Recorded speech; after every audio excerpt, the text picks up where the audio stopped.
Good morning, it's 7 o'clock. I'm Niva Reddy Manu.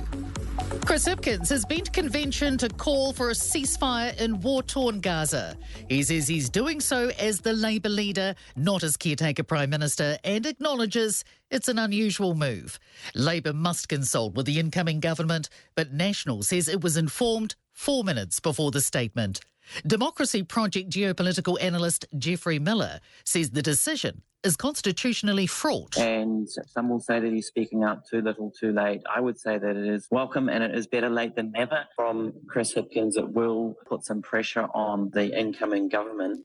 Good morning, it's 7:30. I'm Niva Reddy Manu. Chris Hipkins has been to convention to call for a ceasefire in war-torn Gaza.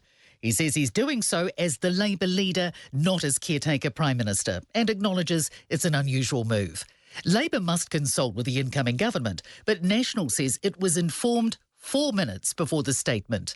Democracy Project geopolitical analyst Geoffrey Miller says the decision is constitutionally fraught. And he says some will say it's also too little too late, but it's better late than never.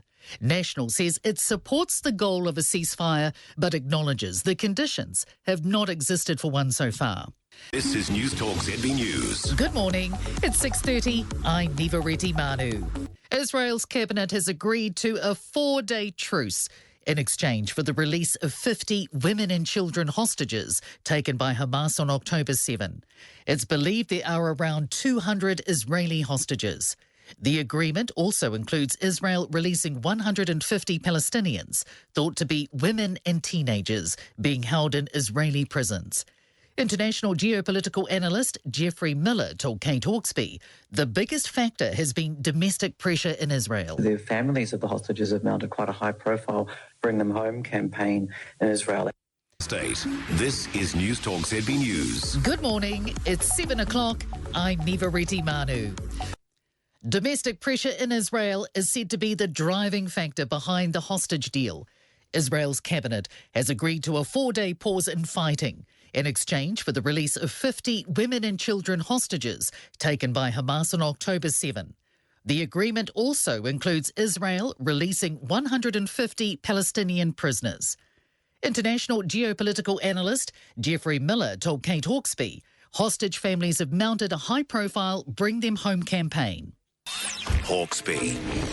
It is 12 to 6. Well, a ceasefire, as Mitch was saying, finally called for in Gaza. It's at the terms of Israel's government, and it is a 4-day truce period to allow for the release of 50 hostages held by Hamas and more aid to get in. It's the first breakthrough of its kind since the war began 6 weeks ago. International geopolitical analyst Geoffrey Miller joins us now. Hi, Geoffrey.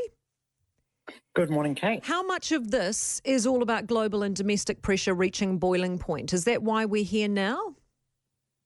I think it's less about the international pressure. I mean, Israel's been pretty resistant to all the international pressure and public opinion that there has been against them over the numbers of civilians who have been killed in this war so far, despite the huge numbers. I mean, we've got 14,000 Palestinians killed, 70% of those are women and children, according to the UN.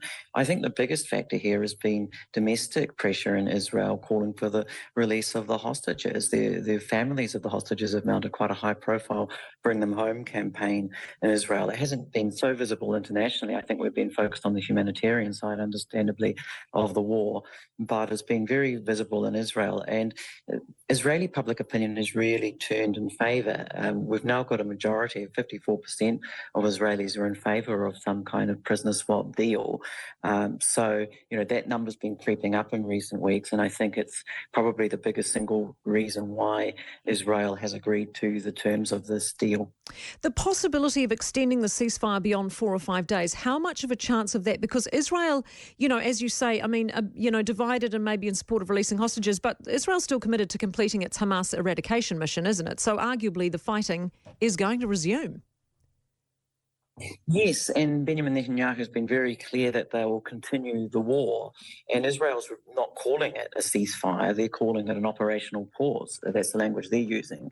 And of course the ceasefire is something much more durable. I think the way it's interpreted as something more durable and sustainable, and Israel doesn't want that narrative to take hold. But I think there is a real possibility that the ceasefire will be extended, that Israel will find it hard to resume its campaign once those 4 days have elapsed.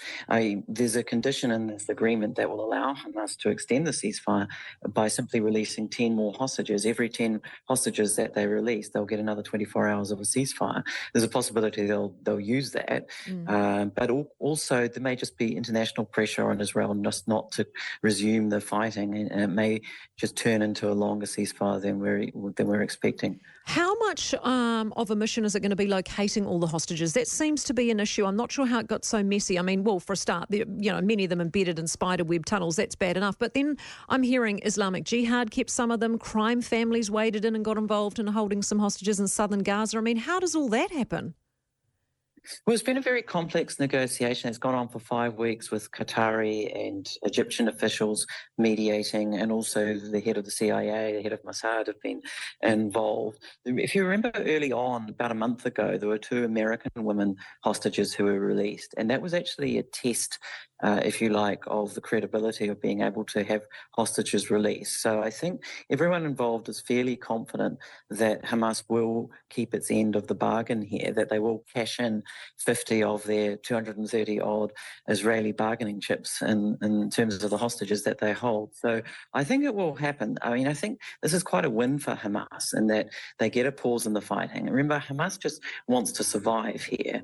Israel wants to eliminate them. They compare them with ISIS and they want to eradicate them completely. I think the calculus for Hamas is simply that they want to survive. I think they benefit hugely from a ceasefire. I think the people in Gaza will benefit hugely from a ceasefire because there's going to be 300 trucks of aid coming in every day now versus only around 45 at the moment. So it's welcome news. I mean, whatever the reasons and the details of it, it's got to be good news, a ceasefire, and it lets everyone take a breather. We're on day 48 of this war. It's been pretty devastating so far. I think it gives everyone a chance to catch their breath, and if there are 50 hostages who are released, there will be 50 families in Israel who will be very happy about that. 100%, and allows more aid, of course, to get in too. Thanks so much, Jeffrey. Always a pleasure. Jeffrey Miller, international geopolitical analyst, and of course Jeffrey was saying earlier that one of the things that the new foreign minister should be doing is going to be making a trip to the Middle East a bit of a priority. It is 7 to 6. Mike Hosking into the studio next.